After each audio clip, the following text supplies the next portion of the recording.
Bonjour, moi je me présente, je suis Cynthia Borel, je suis psychiatre. Je suis là aussi en tant que responsable communication au sein de l'AJPJA. Et je suis très heureuse de vous présenter cette table ronde autour des mécaniques de la stigmatisation. Je vais surtout laisser parler d'autres personnes, mais en tout cas, je tenais quand même à souligner le fait qu'en tant que soignant, qu'en tant que membre de la JPJA, on est très heureux de pouvoir porter une parole un peu différente, qui souligne l'importance de regarder certaines choses dans les soins autour des humains, pour faire un petit peu le pont avec ce qui avait été dit ce matin. Et je vais vous laisser découvrir un petit peu ce qui va se dire tout à l'heure. Merci Cynthia. Bonjour à toutes et à tous. Aude Caria, donc je suis directrice de Psycom, qui est un organisme national d'information et de communication sur la santé mentale. Et ça fait plus de 30 ans qu'on informe, qu'on sensibilise et qu'on essaye d'agir contre la stigmatisation. Donc la table ronde là est un peu particulière parce qu'on ne va pas se contenter d'aborder la question de la stigmatisation des troubles psychiques, des soins, etc. Mais on va essayer d'élargir un peu le regard. La stigmatisation spécifiquement dans le champ psychiatrique, elle s'origine dans les représentations sociales autour de la folie, autour de la peur, du danger,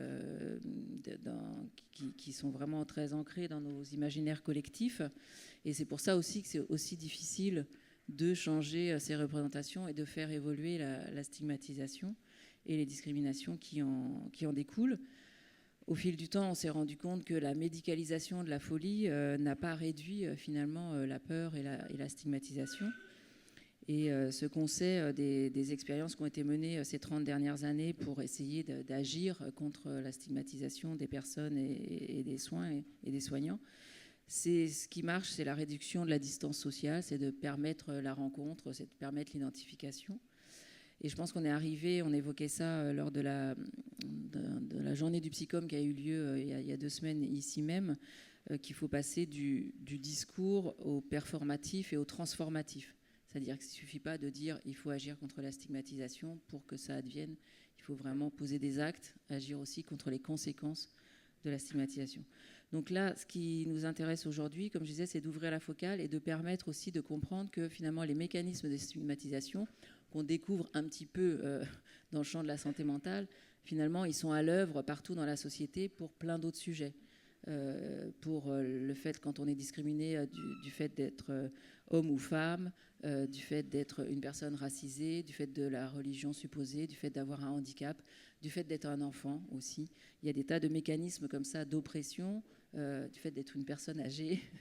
Il y a des tas de mécanismes d'oppression qui sont les mêmes et qui parfois, on le sait, se cumulent, se croisent, et donc ça rend la vie encore plus compliquée. Mais il y a de l'espoir, voilà.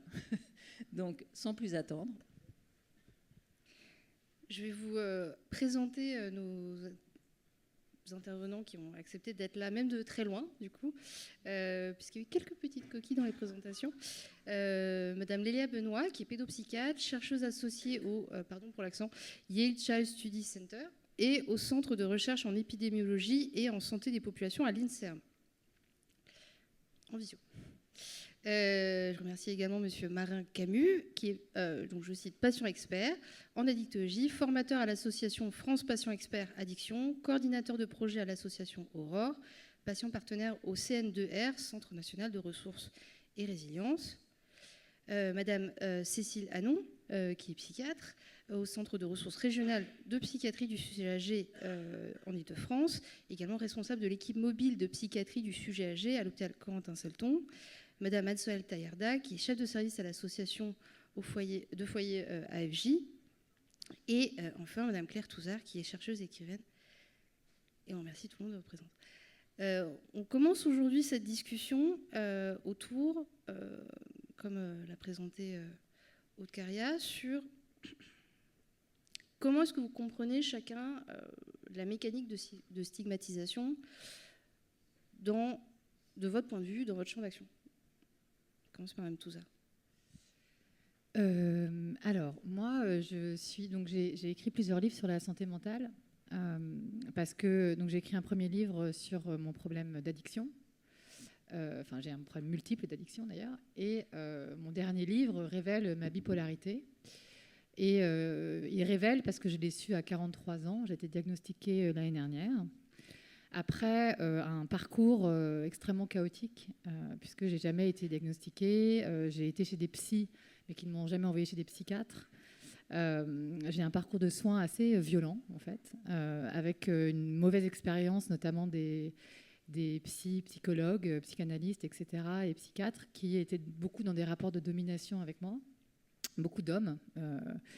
Et donc, j'ai un parcours psy assez particulier parce que, en fait, j'en ai pas vraiment, dans le sens où j'ai commencé un traitement il y a 1 an, mais contrairement à d'autres personnes, j'ai pas été en hôpital psychiatrique ou j'ai pas eu ce traitement-là.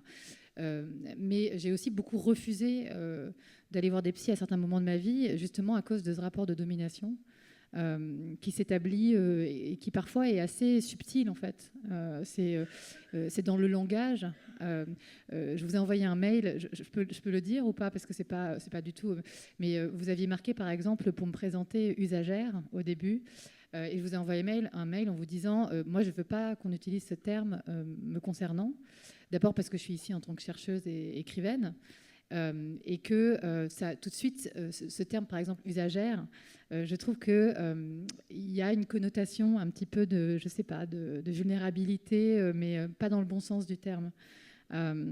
Et tous ces termes-là médicaux, pour moi, sont assez violents, en fait. Alors peut-être parce que j'ai une peur des médecins pour d'autres raisons, mais je suis un peu hypocondriaque, etc. Mais en fait, c'est vrai que moi, par exemple, le milieu médical est quelque chose qui m'effraie, aussi par ces termes, qui nous assimile beaucoup à des, je ne sais pas comment dire, qui nous vulnérabilise beaucoup au lieu de nous empowerer. Et c'est vrai que beaucoup de gens comme moi, qui sont addicts, qui ont des troubles psy, parfois se sont retrouvés dans des parcours plus parallèles, en groupe de parole notamment, parce que on est déjà non jugé, on est avec des pairs, on n'est pas avec des sachants qui viennent nous apprendre quelque chose et qui nous écrasent un peu aussi par leur savoir, où il y a un rapport parfois, je trouve, assez, comment dirais-je... par exemple, mon psychiatre, je dois pointer presque tous les 2 mois pour avoir mon traitement. Il y a quelque chose parfois d'un peu infantilisant aussi dans le vocabulaire. Et tout ça, pour moi, ça fait partie de la stigmatisation dans le milieu médical. Mais en fait, c'est symptomatique de quelque chose de plus large, en fait, puisque déjà, nous qui sommes addicts ou avec des troubles psy, on ne nous donne jamais la parole, ou très rarement. On la donne souvent aux experts. Alors maintenant, ça change, c'est en train de changer, mais pendant très longtemps aussi, en télé, dans les médias, on n'avait pas la parole, en fait. On prenait, parce qu'on était considérés comme ne pouvant pas prendre la parole, comme si nous ne pouvions pas avoir un regard sur ce qui nous arrive parce que nous étions malades. Et ben ça, déjà, c'est la première des stigmatisations. Parce que c'est pas parce que... au contraire, je pense qu'on est très sachant sur ce qu'on traverse, qu'on a beaucoup de savoir, et que du coup, cet échange avec les soignants, il doit s'effectuer sur ce pied d'égalité d'échange, et non pas justement dans des rapports un peu de force ou de pouvoir. Donc voilà. Et ensuite, évidemment, comme vous dites, mon expérience de la stigmatisation, elle rejoint une expérience plus systémique de la stigmatisation, puisque je suis une femme, et que c'est une question d'intersectionnalité aussi dans la santé mentale, c'est-à-dire que plus des femmes racisées, handicapées, donc plus on vit des oppressions, plus on est stigmatisé et plus nos troubles psy s'accélèrent, et moins on va avoir aussi accès aux soins culturellement, aussi bien que géographiquement.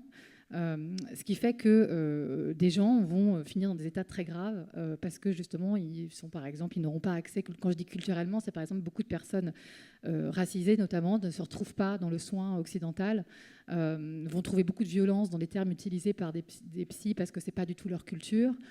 Et même moi, qui ne suis pas racisée, mais en tant que femme, chez des praticiens hommes notamment, il y a une non-considération des traumas liés aux violences sexuelles. Il y a tout ce déni, en fait, qui est très violent aussi et qui ne prend pas en compte l'intersection des souffrances, et voilà. Je ne sais pas si j'ai répondu. Et quand je dis que c'est systémique, c'est qu'évidemment, c'est pas que le champ médical. Dans mon livre, je suis assez radicale. Je dis que le champ médical participe à une forme de pouvoir auprès de l'État et d'autres, puisqu'il aussi il diagnostique, il assigne, etc. Donc il faut peut-être déconstruire ça. Mais c'est pas que le médical, parce que mon fils est handicapé aussi. Il est sourd. Donc c'est une autre expérience du handicap que moi. Et lui, c'est l'école le problème. Vous voyez, c'est que personne ne comprend son handicap à l'école, et donc on stigmatise son retard d'apprentissage au lieu de comprendre qu'il est sourd. Et donc ça va de l'école à l'expérience médicale. C'est un continuum en fait de systèmes où on vous dit que vous ne rentrez pas dans certaines cases, alors que votre intelligence, votre sensibilité souvent elle est ailleurs, et que en fait déconsidérer ça, vous demandez sans cesse de rentrer dans des choses dans lesquelles vous ne pouvez pas rentrer, fait que c'est beaucoup de pression, je l'ai vu sur mon fils, très jeune, il fait des crises, alors que son intelligence est différente juste que celle des autres enfants. Et j'ai eu ce même problème-là étant enfant aussi. Donc voilà, c'est tout un continuum social qui évidemment s'entremêle avec les questions féministes, avec les questions sur le racisme, sur le validisme, et tous ces sujets, voilà. Société. Et ça fait tout à fait le lien avec ce qui avait été dit ce matin. Et si je peux me permettre aussi, plus récemment, il avait été mentionné toutes les violences sexistes subies même par les professionnels de santé, par d'autres professionnels. Donc d'une certaine manière, par extension, on peut se demander comment des personnes qui sont auteurs de violences verbales auprès de confrères, comment est-ce qu'ils peuvent être à l'écoute auprès de personnes qui sont en soins. Et c'est d'où l'importance d'avoir des discussions comme aujourd'hui pour, on espère, éveiller quelques consciences. Et ça fait tout à fait le lien avec Leïla qui est en direct de New York. Bonjour. Bonjour à tous. Vous m'entendez bien? Super. Très bien. Donc, je suis en direct de New Haven, qui est entre New York et Boston, mais que la plupart des gens ne peuvent pas vraiment placer sur une carte. Moi, je ne pouvais pas le placer sur une carte avant d'arriver. Mais New Haven, le principal intérêt, c'est qu'il y a l'université de Yale, donc là où je travaille depuis 5 ans. Donc aujourd'hui, je vais vous parler un petit peu d'infantisme, donc qui est les discriminations et préjugés contre les enfants et adolescents. Et j'ai beaucoup aimé la présentation précédente, donc je vais vous dire un tout petit mot de comment j'en suis arrivée là. Moi, j'ai trouvé mes études de médecine extrêmement difficiles à vivre par ce dont j'étais témoin, donc la manière dont on parlait aux patients, la manière dont on rentrait à 20 dans la chambre de quelqu'un qui était à moitié tout nu avec une pauvre petite blouse d'hôpital qui ferme à peine. Évidemment, la communication médicale, le côté très vertical, et plein d'autres choses comme ça. Je trouvais ça très, très dur. Et puis, j'avais pas vraiment de cadre théorique en médecine pour le penser, parce qu'en médecine, on n'est pas sociologue. Donc, il n'y avait pas trop d'explications. De temps en temps, il y avait un petit peu d'éthique. Voilà, faut être gentil avec les gens. Mais c'était pas, disons qu'il n'y avait pas trop de compréhension théorique sur qu'est-ce que c'est que des dynamiques de pouvoir, qu'est-ce que c'est que la violence, voilà. Que en fait tout le monde n'est pas beau et gentil. En tout cas, on est tous susceptibles d'exercer des dynamiques de pouvoir au moment où ça nous avantage en fait. Donc il y a un cadre que la sociologie donne beaucoup plus. Et donc quand j'ai été en psychiatrie, j'ai fait sociologie, j'ai transformé cet intérêt en faisant de la recherche en sociaux, en étant en mesure de pouvoir lire un peu tous ces ouvrages théoriques. Donc, j'ai fait des recherches sur des trucs différents, le parcours dans la psychose, les troubles anxieux, toujours avec une lecture assez sociétale. Et je suis allée aux États-Unis pour travailler sur le changement climatique et l'engagement des jeunes dans le changement climatique. Et quelque chose qui m'avait déjà beaucoup marqué en France, c'était qu'on ne s'intéressait pas vraiment à ce que les enfants et adolescents avaient à dire sur l'environnement. Et j'avais touché au moment du mouvement social des Fridays for Future lancé par Greta Thunberg. J'avais été vraiment heurtée de la violence et réactions contre cette jeune personne, simplement du fait d'être une jeune personne. C'est-à-dire que ça permettait d'échapper à la vraie question qui était en fait les combats qu'elle est en train de mener, quelle est la prise de parole qu'elle est en train de mener. En fait, dans les médias, on entendait surtout qu'elle était petite, qu'elle était autiste, etc. etc. Donc, ce qui était très, très, très, très violent à percevoir. Et donc, je suis arrivée aux États-Unis, j'ai commencé à travailler aux États-Unis. Une des premières grilles de lecture dont j'ai entendu parler avec mes collègues, c'est childism. Et childism, it is donc prejudice against children, donc les préjugés contre les enfants. Et je me disais, mais attends, on n'a pas ce mot-là en France, mais c'est évident. Mais en fait, maintenant qu'il y a un mot, c'est absolument évident que c'est omniprésent, qu'il y en a partout, que on considère les enfants comme des êtres inférieurs, et qu'en tant que pédopsychiatre, donc spécialiste des enfants et adolescents, je le vis même dans la manière dont on considère mon travail, où les gens savent pas trop si je suis babysitter ou médecin, ou est-ce que, bon, voilà, à quoi ça sert, tout ça. De toute manière, c'est avec des enfants, et puis en plus, il y a beaucoup de femmes qui s'en occupent, donc on étend le stigma pour finalement mépriser un petit peu tout ce qui a trait au métier de l'enfance. Euh, et donc, je vais vous présenter quelques petites slides de PowerPoint. Je vous promets, je ne vous assomme pas, c'est juste pour vous montrer qui sont les gens intéressants qui ont travaillé là-dessus. Alors, donc parce que du coup, j'ai fini par écrire un livre en français qui s'appelle Infantisme, qui était pour proposer une traduction française. Euh, alors, normalement, je dois pouvoir le mettre en diaporama. Donc, c'est un tout petit livre aux éditions du Seuil qui est sorti en 2023 pour poser un mot en français pour que on puisse aussi avoir le mot pour le penser d'une certaine manière. Donc, en plus, ça vous aide parce qu'en anglais, malheureusement, childism a une double signification. Ça a été à la fois utilisé comme mot pour parler en France, enfin, ce qu'on appelle en français de enfantisme avec un E, qui est le mouvement de soutien aux enfants.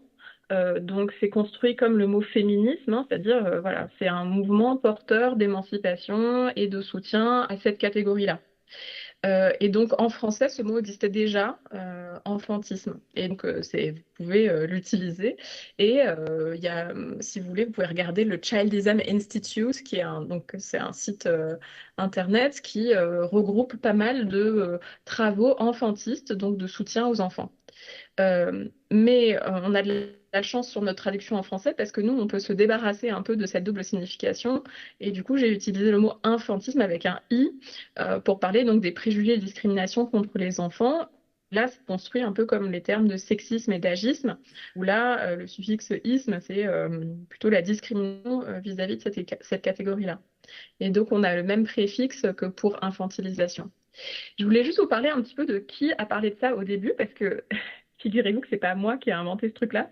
C'est pas genre encore un nouveau mot qu'on nous sert et tout. En fait, ça fait longtemps. Ça fait très longtemps que ce mot existe, depuis les années 70. Et la première personne qui a écrit le mot childism, c'est le docteur Chester Pierce. Et vous voyez à droite l'imprimé de l'article, du premier article en 75 qu'il a écrit avec son collègue Allen, Gail Allen. Et en fait, Pierce, c'était pas n'importe qui. Pierce, c'était un homme afro-américain, noir, qui avait l'expérience d'être une personne racisée aux États-Unis dans les années 70, qui était professeur de psychiatrie à Harvard, au Massachusetts General Hospital, qui est hyper connu, et au MIT, qui est pareil. Enfin voilà. Donc c'était vraiment une pointure. À travers ses expériences personnelles d'homme noir aux États-Unis qui réussit à devenir médecin, professeur, voilà, avec énormément de succès, il a pu se rendre compte qu'en fait, c'était exactement les mêmes mécanismes qui étaient utilisés pour inférioriser les personnes racisées que pour inférioriser les non-enfants. Et je ne sais pas si vous connaissez le terme microagression, qui est quand même un terme qui est utilisé aussi voilà, dans les discours dont on parle aujourd'hui, hein. C'est aussi lui qui l'a développé un peu plus tard, le terme microagression, qui sont en fait ces discriminations insidieuses quotidiennes dont souvent la personne qui en est l'auteur n'est même pas conscient d'être en train d'agresser une personne qui est en fait dans un statut de minorité. Mais à travers des commentaires qui ont l'air anodins, en fait, ça rappelle à la personne son statut de minorité. Et donc, je vais vous lire juste la définition que va dire de childism. Lui, il dit, donc voilà, je vous le traduis au passage. Donc, childism, l'infantisme, c'est le présupposé automatique de la supériorité de n'importe quel adulte sur n'importe quel enfant. De cela résulte le fait que les besoins de l'adulte, ses désirs, ses espoirs, ses peurs, vont prendre le pas de manière non questionnée sur ceux de l'enfant. Et il dit, attention, ça va au-delà de la nécessité biologique pour l'espèce, hein, qui fait que les adultes ont parfois besoin de prendre des décisions unilatérales et autoritaires pour la survie de l'espèce. En gros, il dit, si votre enfant veut se jeter par la fenêtre, vous n'êtes pas infantiste si vous l'empêchez de le faire. Mais il dit, ce qui est en jeu ici, c'est de voir la manière dont cette décision est exécutée et mise en œuvre, et si l'enfant se voit accorder de la dignité et du respect. Donc, vous voyez le cadre un peu qu'il pose, qui est hyper intéressant. Ensuite, je vous dis rapidement un peu d'autres personnes qui ont été très intéressantes là-dessus. Il y a une autre personne, c'est Jack Westman, qui nous a... donc, toujours dans les années 70, c'est un peu une autre racine de infantisme, qui nous explique qu'en fait, dans le champ de la protection de l'enfance, il est temps de devenir un peu des porte-parole des enfants, de les accompagner pour être eux-mêmes, pour que leur voix soit entendue, hein, finalement, de pas toujours dire les choses à leur place, mais de faire valoir leur voix. Et donc, ce qu'il dit dans Child Advocacy, c'est qu'en fait, la protection de l'enfance elle-même, alors qu'elle a pour valeur et pour aspiration le bien des enfants, c'est construite d'une manière hyper verticale où finalement on repère les enfants maltraités et on décide pour eux, etc., etc. Et qu'en fait, on n'arrive pas vraiment à leur donner une place, malgré tout, dans tout ça. L'autre personne qui a été très intéressante là-dessus, c'est Elisabeth Hurlbrel, et je vais juste vous dire un peu la manière dont elle a pensé, parce que ça nous aide aussi à penser. Elle a travaillé au début, donc elle était psychanalyste, et elle avait fait des biographies de Hannah Arendt, de Anna Freud, etc. Donc elle était intéressée par des parcours de femmes intellectuelles, juives, qui ont aussi vécu un certain nombre d'événements historiques largement traumatisants. Euh, et elle a écrit en 96 un livre où elle voulait regrouper et structurer ce qu'elle appelait l'anatomie des préjugés. Donc l'anatomie de toutes ces discriminations qu'on a et comment est-ce elles ont des mécanismes communs. En fait, globalement, c'est toujours la même mise en œuvre, quoi. Et donc, dans l'anatomie des préjugés, elle parle du sexisme, elle parle du racisme, elle parle de l'homophobie, elle parle de l'antisémitisme. Et elle parle un petit peu d'agisme. Et dans l'agisme, elle dit oui, alors il y a l'agisme contre les personnes âgées, et puis des fois, il y a de l'agisme aussi contre les adolescents.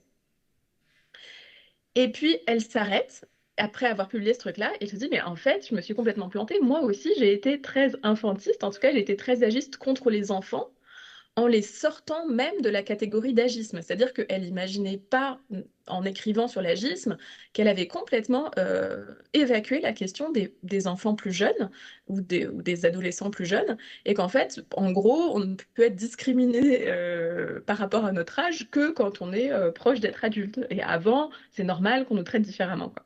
Et donc, elle a fait ce travail intéressant de remise en question. Et en 2012, elle a écrit Childism, qui a été assez intéressant pour ce que je voulais vous dire ici. Et Voilà. Madame Et je vais Meuf, m'arrêter là et on pourra merci. continuer à discuter de tout ça. Je voulais Merci juste beaucoup. vous dire un peu deux choses qu'elle souligne. Ce qu'elle souligne, Young Bruel, c'est que l'infantisme, c'est un continuum. C'est-à-dire, il faut sortir de l'idée qu'il y a des enfants, beaucoup d'enfants qui vont très bien, qui sont désirés, qui sont choyés, qui sont gâtés, qui sont bien élevés, et une petite minorité d'enfants qui sont maltraités, pour qui il faut l'aide sociale à l'enfance, etc. Elle dit, en fait, comprendre l'infantisme, c'est comprendre, comme pour le sexisme, qu'en fait, il n'y a pas d'un côté 90% de femmes pour qui tout va bien, et de l'autre côté, les femmes battues. En fait, le sexisme, c'est un continuum. Et ce qu'elle dit, elle, c'est que tout enfant, quel qu'il soit, quelle que soit sa classe sociale, son origine, etc., essuie son lot quotidien de discrimination et de préjugés du simple fait d'être un enfant. Et il faut arrêter d'avoir cette idée qui nous réconforte que, en fait, une grande majorité d'enfants vont très bien et sont hyper bien traités, et une toute petite minorité, qui n'est pas la nôtre, hein, est maltraitée, et pour celle-là, il y a des institutions spéciales. Et donc elle dit, en fait, infantisme, enfin ce que j'ai traduit par infantisme, c'est un mot qu'il faut qu'on puisse utiliser comme sexisme. C'est-à-dire, il faut qu'on puisse utiliser ce mot pour pouvoir penser ce continuum et pour pouvoir canaliser un peu ce mouvement social de dire, en fait, c'est pas juste des petites discriminations pour une minorité d'enfants, c'est chaque enfant qui vit ça tous les jours, d'être traité comme un être inférieur. Ce qui fera un Et je m'arrête là. superbe pont, merci beaucoup, pour parler du coup des enfants qui ont peut-être subi quelques discriminations. Bonjour. Donc je suis en effet chef de service du foyer AFJ qui accueille des femmes victimes d'exploitation sexuelle. Mais aujourd'hui, je vais beaucoup parler en tant qu'ancienne personne confiée à l'aide sociale à l'enfance, avec quelques passages en pédopsychiatrie, puisque à l'aide sociale à l'enfance, on aime bien psychiatriser le mal-être et la souffrance. Et père aidante au sein d'une association de premiers concernés par la protection de l'enfance, Repère, qui est née d'une recherche participative, même d'une recherche par les pairs, donc une recherche où les personnes qui allaient interroger les jeunes sortants de l'aide sociale à l'enfance étaient eux-mêmes des jeunes sortants formés à la technique d'entretien. Et donc c'était important pour moi d'être sur cette table ronde sur les mécaniques de la stigmatisation, parce que comme l'ont déjà dit pas mal de gens avant moi, mais je vais enfoncer le clou, on est dans une société capitaliste, je dirais même patriarco-capitaliste, et cette société, elle a pour filtre de pensée l'utilité sociale capitaliste immédiate. Et avec ce filtre de pensée, les enfants, particulièrement les enfants de l'aide sociale à l'enfance, ils ont une utilité sociale immédiate qui est totalement inexistante. Ils votent pas, ils travaillent pas, ils rapportent pas d'argent, ils sont pas populaires, aucun intérêt. Et donc aucun intérêt, ça amène à un vide de pensée intersidéral et ça amène une population à se trouver à la croisée de toutes les mécaniques d'oppression en jeu dans la société. Donc évidemment l'infantisme dont Lélia a bien parlé juste avant, le racisme. Il y a une surreprésentation des enfants racisés en protection de l'enfance. Le mépris de classe. Il y a aussi une surreprésentation des enfants venant de milieux socio-économiques en difficulté en protection de l'enfance, alors que je rappelle que la maltraitance n'est pas l'apanage des classes populaires. Le validisme, évidemment, la psychophobie, etc., etc., etc. Et donc ces enfants, ils se trouvent vraiment à l'intersection de toutes ces mécaniques d'oppression. Et donc le poids du stigmate, il est extrêmement important. Il y a aussi quelque chose d'un peu particulier, c'est que tout ce qui touche à la protection de l'enfance, ça vient toucher à la famille, ça vient toucher à l'intime.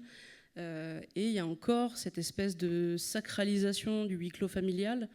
Ce qui se passe à la maison, ça concerne les personnes qui sont dans la maison. Et donc il y a une espèce de fascination, répulsion de la société pour tout ce qui se passe à l'intérieur de ce huis clos, qui n'aide pas du tout ni à la visibilisation. Ouais, merci. C'est gentil. Ni à la visibilisation, ni au traitement sociétal de toutes ces questions-là. Et donc on arrive sur un immense vide, un vide politique, et là je parle de politique politicienne, parce que c'est pas des questions qui sont bankable sur le plan électoral. Vous allez voir en 2026, il va y avoir les élections départementales. Les départements sont chefs de file de la protection de l'enfance. C'est à ces élections-là que se jouent beaucoup de choses pour la protection de l'enfance. On sait que, voilà, en fonction de qui est à la tête d'un département, la protection de l'enfance peut souffrir un peu ou peut souffrir énormément. Et pour autant, ça sera absolument jamais un sujet électoral, sauf pour les personnes les plus haineuses de notre classe politique qui, elles, vont parler des mineurs isolés parce qu'on ne perd jamais une occasion de taper sur ces jeunes-là. Mais ça ne sera pas un sujet. Ils vont parler de sécurité, ce qui n'est pas une compétence départementale, ils vont parler des personnes âgées, ils vont parler, et encore, mais en tout cas, la protection de l'enfance, ça ne sera pas un sujet.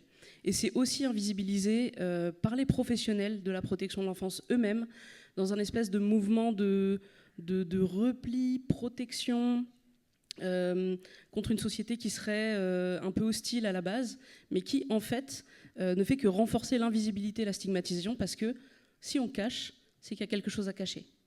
Et donc ça alimente, au final, la défiance et donc la stigmatisation. Et puis, il y a tous les problèmes systémiques de l'aide sociale à l'enfance qui sont trop longs pour que ça tienne en 7 minutes. Donc je vous laisserai aller lire un petit peu sur le sujet ou regarder 2-3 documentaires. Ce qui est sûr, c'est que ces problèmes systémiques, ils ont des effets dévastateurs chez les enfants Et ces effets dévastateurs vont créer des troubles chez les enfants, des effets iatrogènes du placement, qui font que ces gamins, à la fin, quand ils vont sortir de leur parcours de placement, ça va être des jeunes qui sont moins diplômés, qui sont moins insérés dans le logement, donc il y a beaucoup plus de sans-abrisme après l'aide sociale à l'enfance, qui sont plus en conflit avec la loi, qui sont plus porteurs de handicap, qui sont plus porteurs de troubles psychiques, qui sont plus dans les refus de soins, qui sont plus vulnérables à l'exploitation sexuelle. Et donc, une fois que ces jeunes, avec toutes ces difficultés, entrent dans la société en tant qu'adultes et donc en tant que personnes un peu reconnues avec un poids et une parole politique, sociétale, électorale, etc., ils arrivent avec tellement de bagages que les biais de confirmation et tout le climat politique, sociétal actuel, qui est quand même particulièrement hostile pour les personnes les plus pauvres, les plus vulnérables, les plus en difficulté de la société, vont faire leur travail et vont faire de ces enfants, de ces jeunes adultes et de ces adultes même avec beaucoup d'années d'expérience dans le monde adulte, des gens extrêmement stigmatisés. Et pour reboucler avec ce que disait Lélia sur le stigmate de l'infantisme, en tant que personne ayant eu un parcours de placement, on est régulièrement avec Repère invité à intervenir avec les professionnels, avec les décideurs. Et moi, j'ai eu 40 ans cette année et on nous parle toujours comme si on était des enfants de la protection de l'enfance. Et quand on nous présente, allez, on va dire 7 fois sur 10, et donc voilà, Anne Solène, enfant de l'ASE. Alors j'adorerais, je sais que j'ai gardé tout ça, un beau teint, machin, mais non, en fait, j'ai 40 ans. Je suis une adulte qui a eu un parcours de placement, mais ce stigmate de l'infantisme, il reste pendant très longtemps sur ces gamins et il pèse très, très, très lourd. Voilà un petit peu ce que je voulais dire sur les mécaniques de la stigmatisation. Merci beaucoup.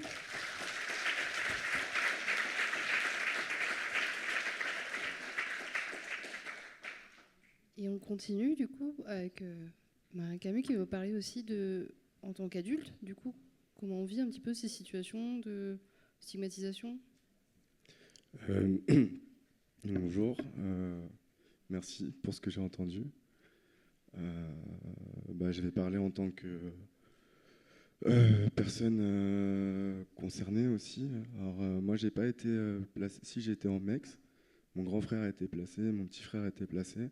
Moi j'ai beaucoup fait de pédopsychiatrie dès l'âge de 11-12 ans et à partir de 18 ans j'ai fait de la psychiatrie adulte plusieurs fois hospitalisé de force. Jusqu'à mes 23 ans, donc je suis concerné par un psychotraumatisme complexe, une polyaddiction et à 22 ans un diagnostic de psychose pharmaco-induite. Et bon, je fais pas que ça, je fais aussi d'autres choses. Aujourd'hui, je suis professeur de boxe thaï, voilà, je fais coordinateur de projet, je participe à des projets de recherche, voilà. Je fais pas que ça. Mais ce qui est intéressant, je crois, c'est que moi, dans mon cas personnel, c'est les conséquences à un moment qui sont devenues beaucoup trop importantes et qui m'ont conduit à un endroit où ça m'a vraiment obligé à devoir tout changer, faire un grand virement et donc intégrer une structure où j'ai d'abord arrêté les produits. Donc j'ai commencé par la porte de l'addiction, parce que ça générait de nouveaux symptômes et ça m'envoyait en psychiatrie. Et après, je suis arrivé sur le psychotrauma et j'ai pu avoir l'esprit clair pour penser mon parcours et aussi trouver des outils pour me préparer à me défendre et pour pas rechuter, etc. Et je dis ça parce que aujourd'hui, c'est sur le deuxième tour qu'on parle un peu des solutions à proposer. Mais ces conséquences, en fait, tant qu'elles sont sous le tapis, évidemment qu'elles sont présentes et que la dynamique reste. Et j'en subis et je peux pas m'en sortir.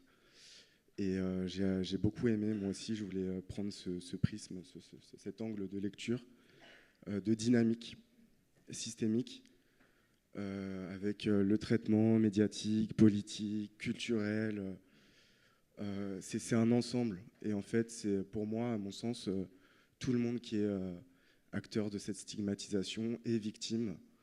Voilà, moi, je me rappelle que ma parole en tant qu'enfant, déjà, j'ai pas trop de place. Déjà, ma parole n'est pas reconnue au même titre que les adultes. Alors, comme enfant qui en plus est addict, consomme, avec les conséquences que ça a, avec un trouble psy et des allers-retours en psychiatrie, évidemment, je suis accompagné comme une espèce de petites choses dont on s'occupe, et ma place, ma parole n'a pas l'écoute, l'espace nécessaire, mais espace qui est en fait essentiel, moi, pour que je sois acteur de ma vie, que je puisse dire concrètement ce dont j'ai besoin, et pas qu'on décide pour moi qu'est-ce qui est le plus adapté. Évidemment que j'ai besoin de médecins, j'ai eu besoin de médecins, évidemment que j'ai eu besoin de professionnels, mais j'ai surtout eu besoin de place, en fait. Moi, c'est aujourd'hui la lecture que j'en ai. Et cette dynamique, voilà, où dès que le mot schizophrénie ou psychose est prononcé, je vois tout de suite la peur des violences, cette espèce d'ambiance lourde que je porte, du coup, moi, en tant qu'enfant, et puis aussi plus tard en tant qu'adulte. Donc, je porte les peurs, je porte les émotions. Évidemment, j'ai pas besoin de ça pour aller mieux. Et aujourd'hui, professionnellement, du fait que je suis patient expert, et que je travaille aussi, j'anime des groupes de parole, je vois cette même dynamique opérer sur les plus jeunes d'aujourd'hui, à l'ASE. Voilà, je suis moi aussi assez révolté, je suis animé de cette frustration quand je vois des jeunes qui, parce que administrativement ils ont changé de lieu, mais ils avaient construit un lien avec un éducateur, un lien réparateur, ils vivent de nouveau un sentiment d'abandon, et que c'est une question administrative, et c'est l'un des nombreux dysfonctionnements dont subissent les enfants et puis les personnes concernées par les addictions, les troubles psy, etc. Je ne sais pas combien de temps j'ai pris, je vais m'arrêter là. Je vous remercie. Merci beaucoup.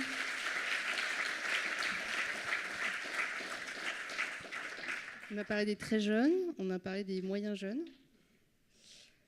et on aborde des plus sages. Oui, bonjour, merci pour l'invitation. Donc effectivement, alors les vieux, on en parle toujours à la fin, en général. On va dire que poétiquement, c'est le fil de la vie qui s'écoule, et donc on arrive directement sur la fin de la vie, mais en général, on en parle à la fin. Ça, c'est un des premiers stigmas. C'est pas très glamour de parler des personnes âgées. La psychiatrie de la personne âgée, c'est encore moins glamour. On n'est pas beaucoup à s'intéresser à ça. Ça a été reconnu comme une surspécialité de la psychiatrie que depuis 2017. Donc il faut se dire aussi que voilà, dans la mentalité, dans le cheminement même des professionnels, c'est compliqué. Donc la stigmatisation, effectivement, alors, on parle d'agisme.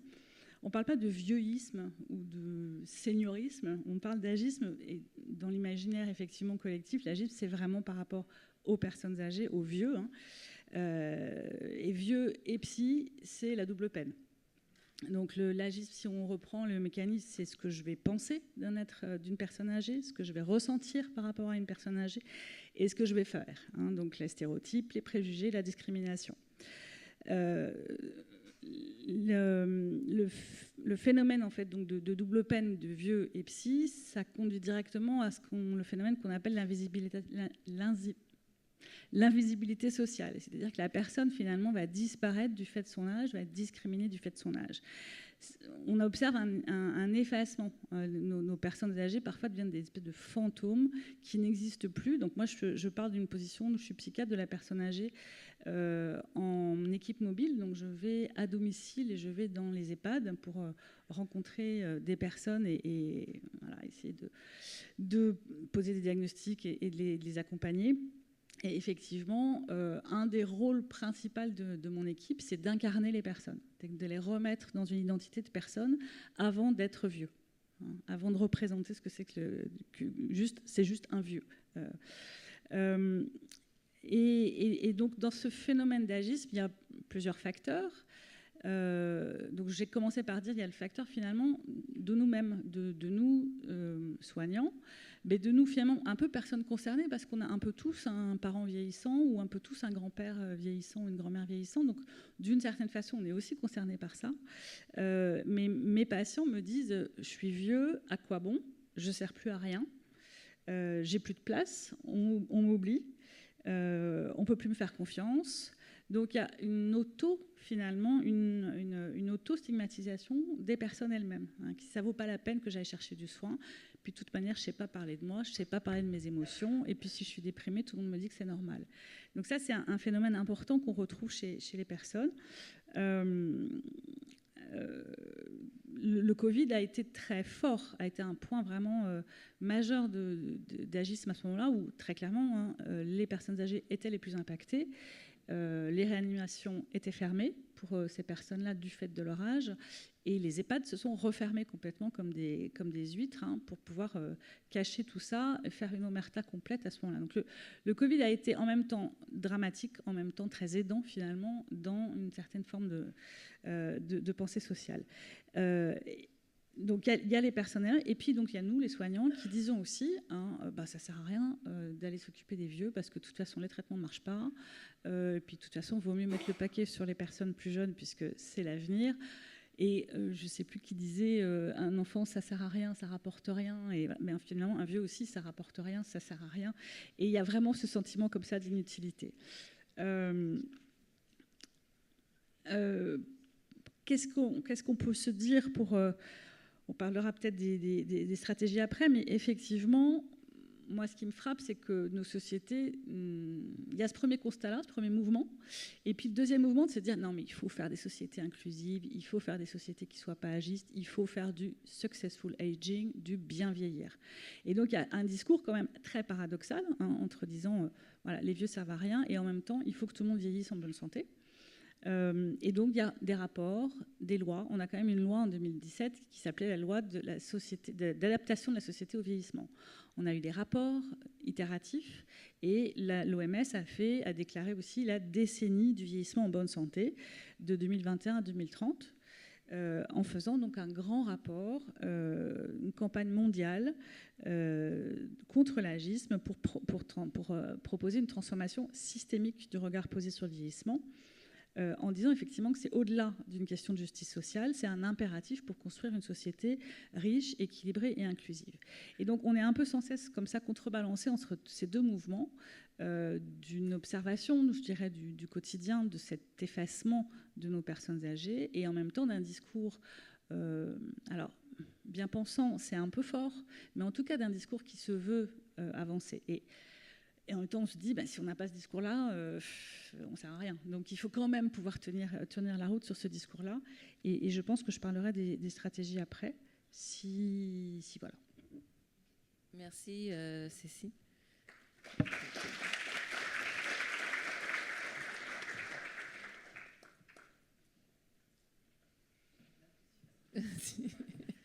Pas de souci. Et donc, pour faire la transition, effectivement, on a fait un petit état des lieux assez complet des intrications des différentes formes de stigmatisation au fil de la vie.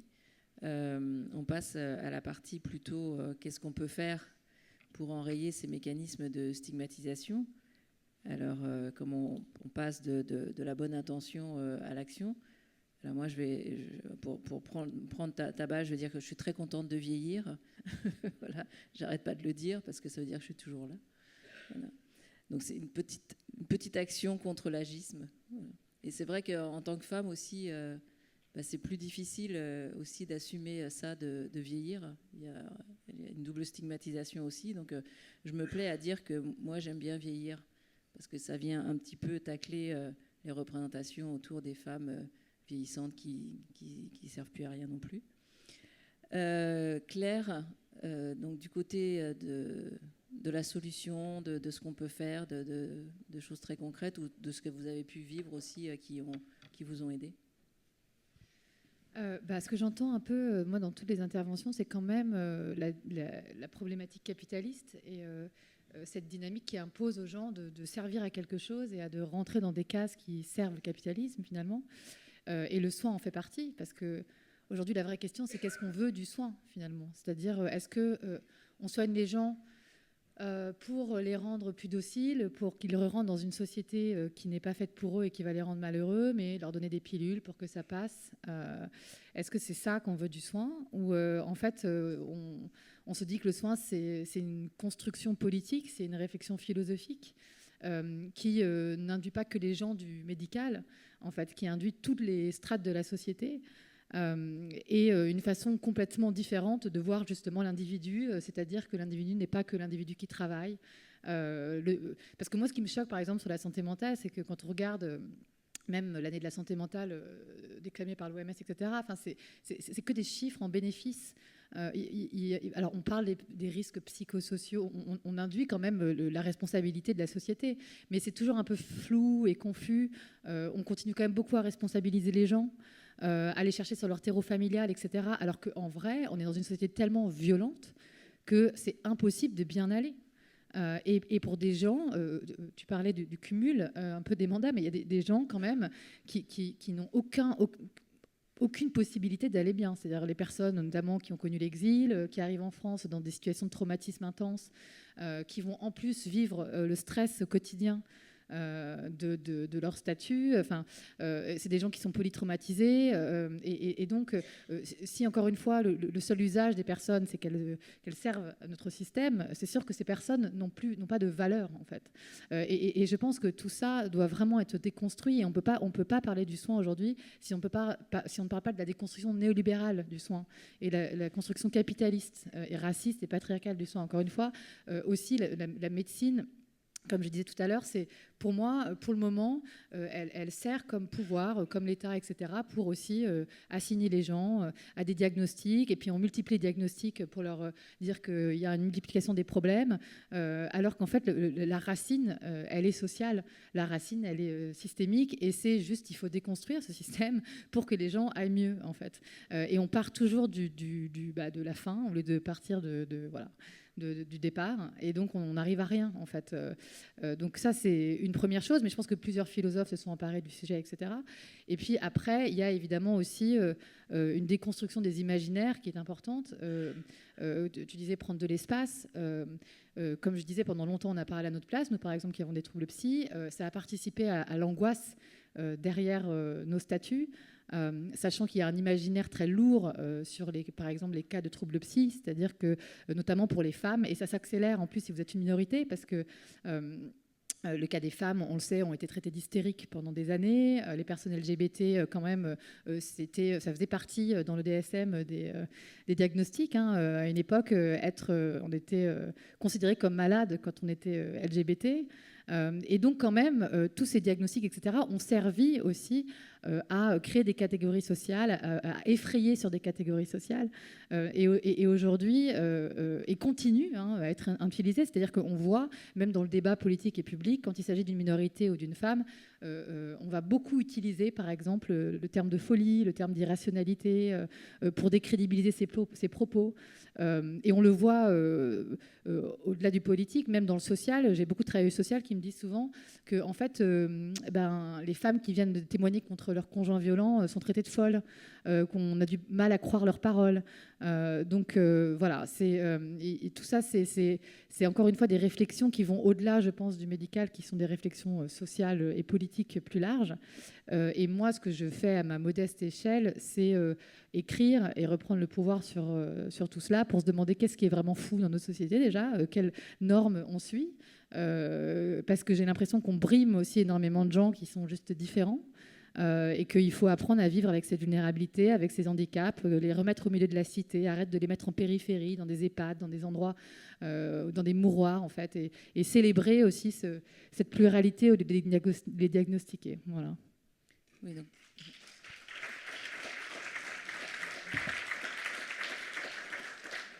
Donc une partie de la réponse, elle est aussi dans la mobilisation collective pour que ça change. Et... Oui, en plus, le soin, pour moi, il est collectif. Et c'est pour ça, je pense que, encore une fois, il doit sortir même de ces espaces où il est cantonné. Pour moi, il faut revenir à des soins aussi. Soigner l'autre, c'est déjà dialoguer avec lui. C'est faire communauté. Vous savez, par exemple, dans certaines communautés, on fait à manger juste pour aller mieux dans des endroits. Les groupes de parole. Voilà, les groupes de parole, par exemple, et sur cet espace, sur ces espaces d'échange qui est intéressant. Merci. Lélia, du côté de l'infantisme, alors après la prise de conscience, comment on agit ? Oui. Bon, déjà, je suis d'accord avec tout, hein. C'est-à-dire qu'effectivement, ce serait beaucoup plus facile de revenir à des communautés locales, d'abattre le capitalisme et le patriarcat. Et voilà.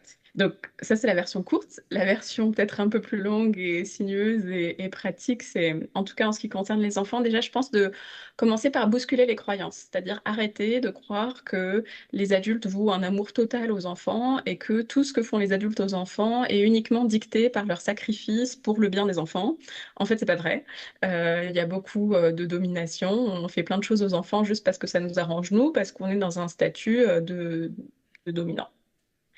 Donc, du coup, ça passe par reconnaître les commentaires quotidiens, hein, ce que Pierce appellerait les micro-agressions qu'on fait aux enfants, quoi. Le ton sur lequel on reparle, les dynamiques dans lesquelles on peut être de contrôle aussi, parce qu'elles sont sous-tendues par la peur d'être remplacé par ces enfants un jour qui sont plus jeunes, plus beaux que nous, plus intelligents et tout. Les dynamiques d'inversion des rôles, c'est-à-dire quand on place les enfants dans une position où c'est à eux d'être un peu les parents, de tout gérer, etc. C'est ce qu'on fait pour le climat, par exemple, hein. Oui, on verra si on s'en occupe en 2050. Après tout, ils seront là pour gérer, quoi.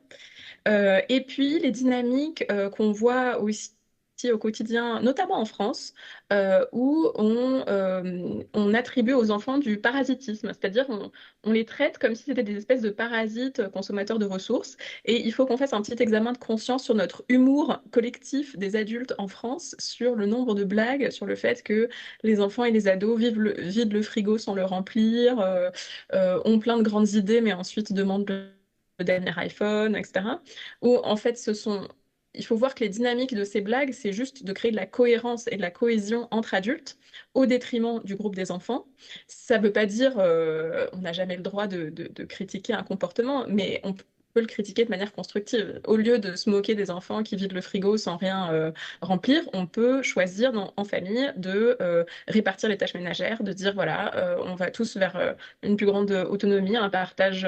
On est un groupe, quoi, on est une équipe, donc on partage les choses plutôt que de se plaindre dans leur dos. Donc cette dynamique assez française de casser du sucre sur le dos des enfants quand ils sont pas là, en pensant qu'en fait ça nous aide à nous remonter le moral en tant qu'adultes, c'est pas hyper constructif. Autre chose, on parlait tout à l'heure de la sacralisation de la famille. Il y a encore cette idée que l'enfant est possédé par ses parents et que, en fait, en définitive, en termes de méthode éducative, chacun fait chez soi comme il veut. On disait ça aussi il y a quelques années encore sur chacun bat sa femme chez soi comme il veut, puisqu'après tout, c'est l'objet de son mari, quoi. En fait, non. Et donc, on a une énorme myopie en France sur le fait que il y a un truc qui s'appelle les sciences de l'éducation, avec des gens qui ont fait pas mal de recherches, qui ont beaucoup étudié. Qu'est-ce qui permet d'enseigner à l'enfant, de l'aider à grandir bien, mais avec des méthodes qui sont à la fois respectueuses, efficaces, éducatives, etc. Et en fait, en France, on a beaucoup tendance dans les médias à mettre dos à dos des experts qui nous disent, bon, est-ce que toi, tu veux être bienveillant, comme si c'était un truc optionnel, quoi, ou est-ce que tu veux plutôt punir ton enfant s'il fait pipi au lit, fais ton choix, puisqu'après tout, c'est toi qui le possèdes. Voilà. Et donc, je pense que se rendre compte que même dans notre vocabulaire, hein, on parle maintenant de violence éducative. En fait, c'est déjà un vocabulaire qui est nul parce qu'en fait, c'est pas éducatif, quoi. C'est juste violence. Donc, moi, j'appelle ça les violences prétendument éducatives. Le simple fait qu'on mette les deux mots côte à côte donne l'impression que la violence peut être justifiée pour l'éducation, alors que c'est juste donner carte blanche aux adultes dans leur possession des enfants. Autre chose, le droit de vote. On a 20% de la population, donc des mineurs de moins de 18 ans, qui n'a pas le droit de voter, sans qu'on ait aucun critère vraiment objectif là-dessus, hein. C'est-à-dire que personne ne leur passe un quotient intellectuel, personne ne leur fait faire un test pour voir s'ils seraient en mesure de voter ou pas. C'est juste complètement arbitraire. On dit à 18 ans, tu as le droit. 20% de la population qui est incapable de s'exprimer, c'est énorme. Et donc dans le livre Infantisme, moi j'étais partante pour un droit de vote dès la naissance, quitte à ce qu'il soit exercé pendant quelques temps par les parents. Mais en fait, je suis revenue sur le fait de le faire exercer pendant quelques temps par les parents, parce que je pense que c'est encore assez infantiste en fait. Et donc l'idéal, ce serait un droit de vote dès la naissance que l'enfant peut exercer à partir du moment où il en fait la demande, c'est-à-dire il est assez grand pour dire voilà, j'ai envie d'aller voter. Et aussi de revoir que ce ne sont pas les enfants qui seraient incapables de faire le bon choix du bon président aux prochaines présidentielles. C'est notre système électoral qui est très mal construit, qui nous fait choisir des personnes au lieu de nous faire choisir des idées. Et qu'en fait, si on pouvait voter sur des idées et des projets un à un, les enfants seraient en mesure de voter sur beaucoup de projets assez jeunes. Et notamment, c'est ce qui est fait en Suisse, où ils ont le système des votations, où assez régulièrement, ils reçoivent un petit livret. Et du coup, il y a eu des expériences de fait en proposant aux enfants de voter. Et en gros, ils expliquent les choix, les arbitrages budgétaires à l'échelle locale. Est-ce qu'on étend les horaires d'ouverture de la piscine pour qu'on puisse y aller plus de jours ou plus d'heures dans la semaine? Ou alors, est-ce qu'on utilise cet argent-là pour construire une passerelle pour passer du parc à la forêt sans avoir besoin de traverser la route? Où est-ce que vous voulez mettre l'argent? Parce qu'on ne pourra pas faire les deux. Et ben, les gens choisissent. Et donc, je pense que c'est aussi une manière de permettre aux enfants d'avoir un espace. Et dernière chose, je pense d'être très attentif à tout ça, tout ce qui circule dans les médias, les espaces No Kids, où on pourrait considérer qu'en fait, c'est OK d'exclure les enfants d'espaces publics et personne ne saute au plafond, alors qu'en fait, c'est tout aussi discriminant qu'un état d'apartheid, quoi. Un urbanisme qui est fait pour que les enfants restent à la maison, mais où la rue est trop dangereuse pour eux maintenant. Et enfin, une conception bourgeoise très insidieuse, mais malheureusement très forte, qui consiste à dire que le must, c'est d'avoir des enfants et de vraiment pas trop s'en occuper. Et donc d'avoir des babysitters, des nounous, etc. Et surtout de déléguer cette tâche de s'occuper des enfants. Et donc, ce qui consiste à prendre du temps pour dialoguer avec un enfant, gérer, bah oui, quelque chose qui s'appelle un caprice, c'est-à-dire un enfant qui est dérégulé sur le plan émotionnel, être là au quotidien pour faire le sale boulot qui est de, en fait, bah, élever un être humain avec des émotions qui sont pas encore très canalisées, etc. Et ben ça, c'est un peu pour la classe moyenne, quoi. Mais que quand on peut se le permettre, surtout, on s'occupe pas de ces tâches-là. Et donc, on valide le fait qu'on peut déléguer à d'autres une éducation qui est autoritaire, qui est même maltraitante. Finalement, les envoyer à Betaram, c'est quand même tellement mieux parce qu'ils seront tenus. On a encore cette valeur-là, ces valeurs-là, après tout, faire discipliner les enfants par d'autres personnes que nous, c'est quand même très très bien. Donc, il faut attaquer de plein fouet cette culture-là, parce qu'en fait, c'est aussi la culture dominante de notre société. C'est-à-dire que c'est aussi des gens qui vont produire ceux qui vont aller en classe prépa, ceux qui vont faire des grandes écoles, ceux qui vont être dans les grands postes, et ceux qui vont décider d'équipes où ils dirigent en fait une part importante de la population. Et c'est des personnes qui ont des liens d'attachement qui ont été donc pas de bonne qualité, souvent pas avec leurs parents parce que c'est tellement mieux de pas s'occuper de ses enfants quand on a les moyens, qui ont été disciplinés sans qualité émotionnelle et donc qui ont des vrais problèmes d'attachement et si vous voulez on peut pas grandir en étant intégré sur le plan émotionnel avec ses valeurs, en ayant quelque chose dans le ventre, si vous voulez, si on a été à la fois privé de cet amour et de ce lien avec des personnes proches et en même temps discipliné avec des méthodes hyper violentes et punitives. Et en fait, ce que ça donne, c'est des gens qui ont l'air de fonctionner très bien, c'est-à-dire qu'ils font des grandes études et tout, et après ils sont à des postes de pouvoir, et ensuite ils deviennent dirigeants de plein de choses. Mais à l'intérieur, ils sont morts, quoi. Ils sont morts à l'intérieur. Et donc, quand vous écoutez pas mal de discours politiques, on entend des gens qui ont une vacuité intersidérale et qui savent très bien dire des choses très jolies, hein. Mais en fait, je vais bientôt finir, hein. Oui, Pourquoi merci. c'est problématique? Parce qu'en fait, ça nous emmène à élire des personnes qui vont très très mal à l'intérieur, ou qui sont très très vides parce qu'elles ont été élevées de cette manière-là. Mais nous reproduisons les mécanismes qui les ont amenés à arriver là, en considérant que oui, les enfants, il faut juste après tout les mater. On crée la prochaine classe de personnes qui vont diriger de cette manière, et on crée la prochaine population qui va finalement tomber dans le panneau, c'est-à-dire qui ne va pas pouvoir reconnaître quand quelqu'un lui parle, est-ce que cette personne a des tripes ou est-ce qu'elle n'en a pas. Merci, Et merci donc, en de, fait, tout de ça, ça nous conclure. fait. C'est un système, c'est un problème politique aussi. Vous voyez. Mais bon, moi, j'ai une tendance à attaquer la question politique par l'éducation des enfants et comment avoir une démocratie qui est résiliente.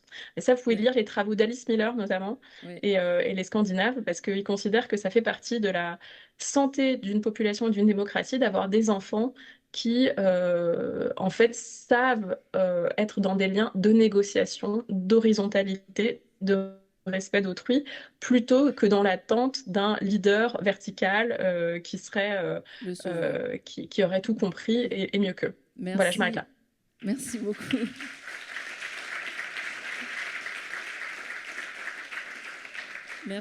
Merci pour votre analyse très large, donc une part d'empowerment personnel et aussi de remise en question du collectif. Anne-Solène? Alors, j'allais commencer par cramer le capitalisme, mais ça a déjà été fait. Ouais, mais j'aime bien le comique de répétition. Du coup, je vais commencer par respecter la loi.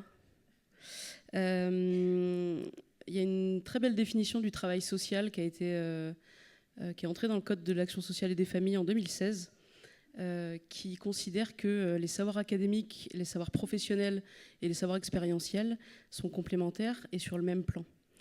On attend. Ça fait que 9 ans. On va attendre encore un peu. Il y a aussi tout plein de lois très intéressantes sur la participation des enfants aux décisions qui les concernent. On attend. Voilà, donc ça c'était le petit point loi. Après, ce que j'ai mis, c'est, comme le point capitalisme et le point loi pour l'instant, c'est un peu compliqué, c'est construire du pouvoir collectif pour imposer un rapport de force et créer des espaces d'écoute auprès des décideurs, donc autant les décideurs politiques que les décideurs financiers, que les décideurs exécutifs, des professionnels et du grand public. Et ça, créer du pouvoir collectif, c'est possible dans les collectifs de premiers concernés, alors éventuellement avec quelques alliés s'ils savent rester à leur place d'alliés, mais avec surtout des premiers concernés. Et c'est des endroits qui sont très très importants parce que, alors ils permettent de créer du pouvoir, mais ils permettent aussi tout un travail d'inversion du stigmate qui est hyper important, parce que quand on se retrouve à plusieurs autour d'une même question, autour d'un même vécu, on se sent moins seul, il y a des figures d'identification qui se créent à l'intérieur du collectif. On peut faire émerger des rôles modèles, alors à petite échelle dans des relations interpersonnelles, mais aussi à plus grande échelle dans la société. On commence à avoir tout doucement des artistes, des sportifs qui parlent de leur parcours de protection de l'enfance. Si je cite Kenny Arcana, Issa Yasuke, Osem Le 8, Pascal Papé, John Bumba, c'est des noms qu'on commence à connaître et qui commencent à vraiment parler de leur parcours parce qu'ils se rendent compte de l'impact énorme que ça peut avoir sur les jeunes d'aujourd'hui qui les écoutent et qui ont des rôles modèles qui sont des personnes qui sont respectées, qui sont reconnues, qui ont un parcours alors qui n'est pas forcément que facile, parce que ça aussi, à Repère, on a tendance, en tout cas ceux qui prennent plus facilement la parole, on a tendance à nous coller des jolies étiquettes avec plein de couleurs, tout ça, mais des étiquettes de gens qui s'en sont sortis. Alors je sais pas de quoi je suis sortie, mais bon. Mais en fait, c'est pas si simple. C'est-à-dire que c'est pas parce que je prends la parole facilement que j'ai une trajectoire professionnelle plutôt chouette et une vie sociale intéressante, que tout est simple, fluide, et qu'on est sur une trajectoire ascendante. Mais en tout cas, le fait d'avoir des figures comme ça, publiques, médiatiques, qui portent quelque chose, qui viennent prendre un petit bout de ce stigmate en disant moi aussi, en fait, j'ai eu ce parcours-là, c'est quelque chose qui est hyper important. Et continuer de faire émerger des rôles modèles, c'est vraiment quelque chose de fondamental. On ne désespère pas que un jour, Aya Nakamura accepte de reparler plus publiquement et plus intensément de son parcours de placement. Elle l'a fait très furtivement, puis après, elle a dit qu'elle ne voulait pas. Mais ça serait quand même un rôle modèle assez incroyable. Donc continuer à faire émerger des rôles modèles, c'est hyper important. Faire partie de la solution.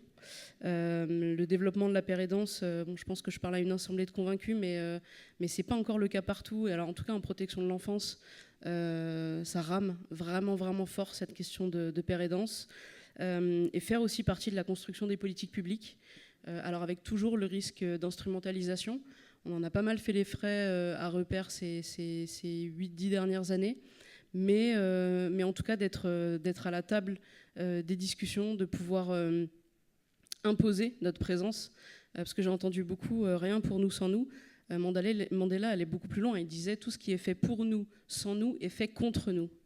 Et donc s'imposer à la table des discussions, ça c'est quelque chose qui est vraiment très important. Parce que c'est une façon de reprendre le pouvoir et aussi de reprendre le contrôle sur la narration. C'est-à-dire que c'est nous qui parlons de nous. Vous pouvez éventuellement en parler aussi si ça vous fait plaisir, mais si on n'est pas là, vous ne parlez pas de nous en fait.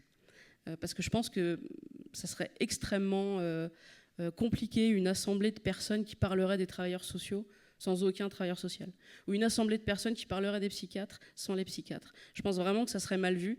Et ben pareil, quand on parle de nous qu'on n'est pas là, on n'aime pas bien. Parce qu'on a aussi besoin, donc ça à l'échelle des professionnels, mais aussi à l'échelle de la société. C'est-à-dire qu'il y a quelque chose qui est hyper important. Nous, on estime que notre responsabilité de premier concerné, c'est de faire bouger tout ce qui est encore dysfonctionnel aujourd'hui dans le système de protection de l'enfance. Et on a du taf, malheureusement, pour les 50 prochaines années. Mais ça, on s'y attaque tous les jours, et on s'y attaque avec tous les moyens qu'on a à notre portée. C'est-à-dire que dans les collectifs, sur le terrain, alors Repère, on fait du plaidoyer, vous pouvez voir des choses un peu publiques, un peu médiatiques, on fait surtout beaucoup de terrain.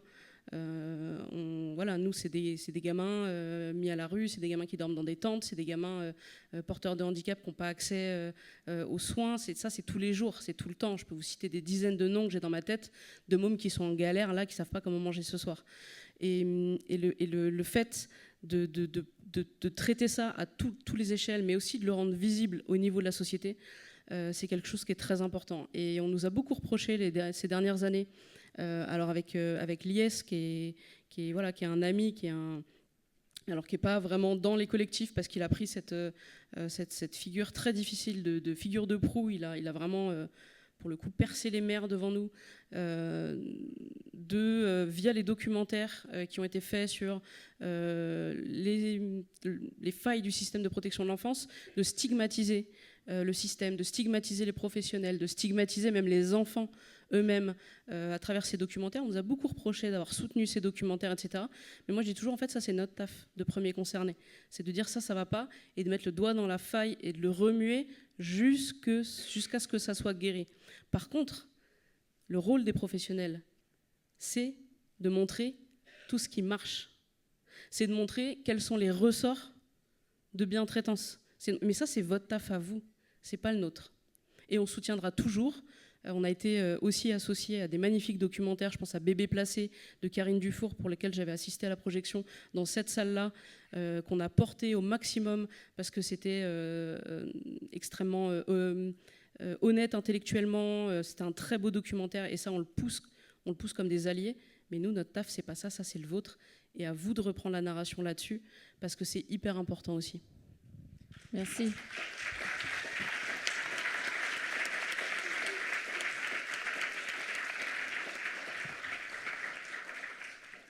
Marin, quelques éléments de solution. Je ne sais pas à quoi ajouter. Je viens de dire que c'est ça, pour moi, c'est ce qu'on fait là. C'est-à-dire, c'est poser des mots, comme le fait Leïla, sur des mécanismes, les expliquer, ces rapports de domination, comment ça fonctionne, pourquoi, et où ça se situe. C'est pour moi, et je le disais tout à l'heure, c'est aussi les conséquences, en fait. C'est parce que c'est plus sous le tapis que c'est sur la table et qu'on s'en occupe, en fait. Donc c'est ce qu'on fait là, c'est dire ce qui se passe, c'est donner les chiffres, c'est dire combien il y a d'enfants qui sont victimes de tout ça, que ce soit les violences sexuelles, que ce soit les stigmatisations, que ce soit les placements. Et c'est d'avoir le nombre, c'est de sortir de cette minimisation, de cette invisibilité, et de se dire en fait il y en a beaucoup plus que ce que je pense,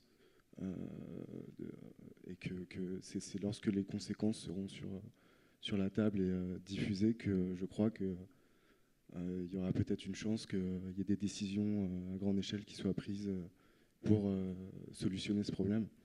Moi, je ne sais pas si j'ai les solutions en elles-mêmes, mais je pense que... Vous avez l'impression que ça change un peu récemment par rapport à ça ? Bah oui, la paire est dense. Voilà, c'est les débuts en France, en tout cas. Je suis convaincu, je te rejoins, hein, je crois qu'on est tous un peu dans cette salle. Et oui, je pense qu'on a notre place en tant que personne concernée, au moins au même titre, mais plutôt au même titre. Mais je pense qu'il y a quand même un moment où on a tellement été invisibilisé que là, il est temps qu'on ouvre bien grand les portes et qu'on nous entende plus, quoi. Et je rejoins ce que disait Leïla, il y a la question du rapport de domination qui est quand même très au cœur de ces mécanismes-là. Et au sens global, je rejoins ce qui a été dit, que ce soit le sexisme, le racisme, l'infantisme, la psychophobie, c'est un peu toujours le même mécanisme qui est en jeu et qui, à mon sens, doit être en fait expliqué et déconstruit, quoi. C'est un peu la responsabilité de chacun et chacune, du coup. De chacun et de chacune, et ça doit arriver aux personnes qui décident, quoi. C'est ce discours-là, il doit arriver à ceux qui prennent des décisions pour tout le monde. Et c'est ce qu'on fait là, quoi, je crois, de diffuser tout ça. Donc, merci. Voilà. Merci.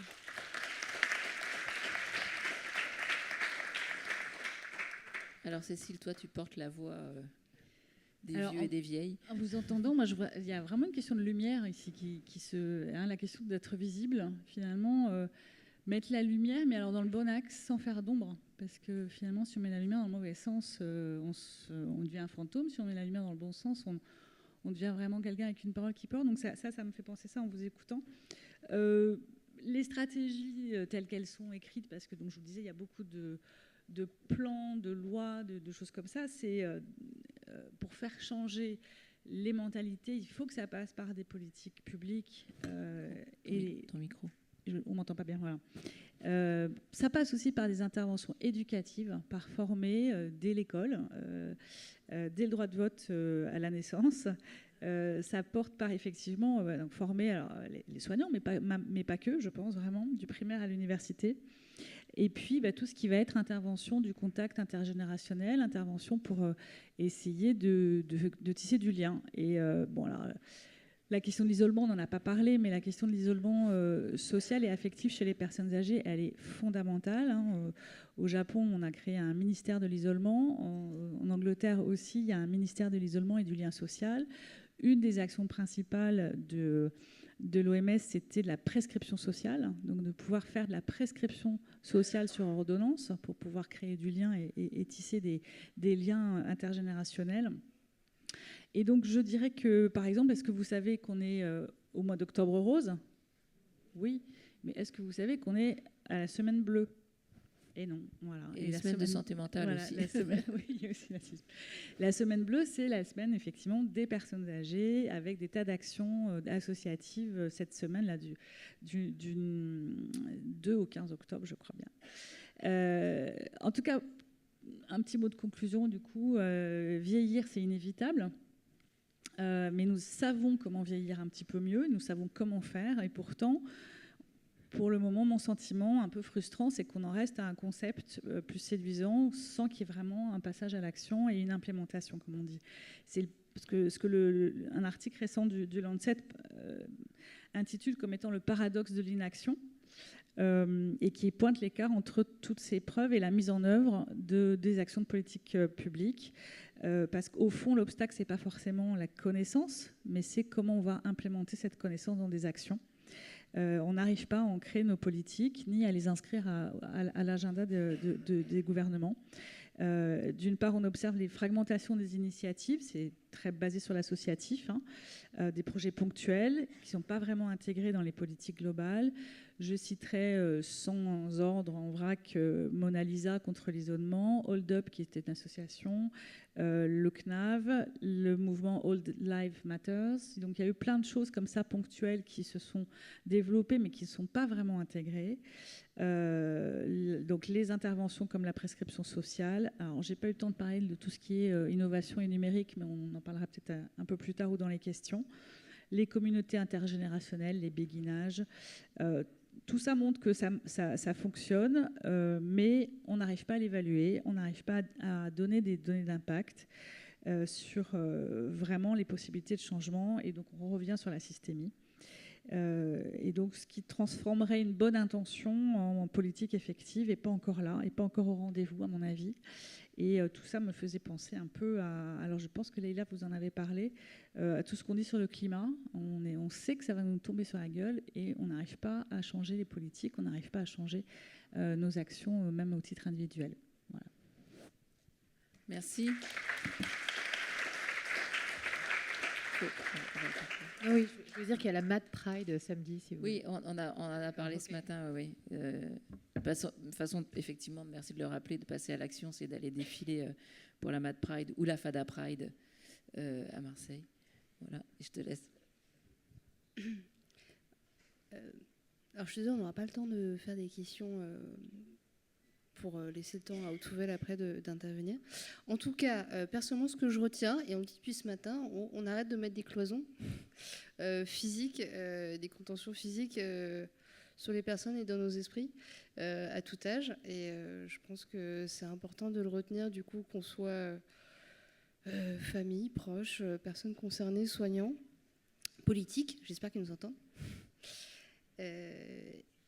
Et merci à tous d'avoir pu être présents et d'avoir pu dire des choses aussi intéressantes aujourd'hui, du coup, même à distance.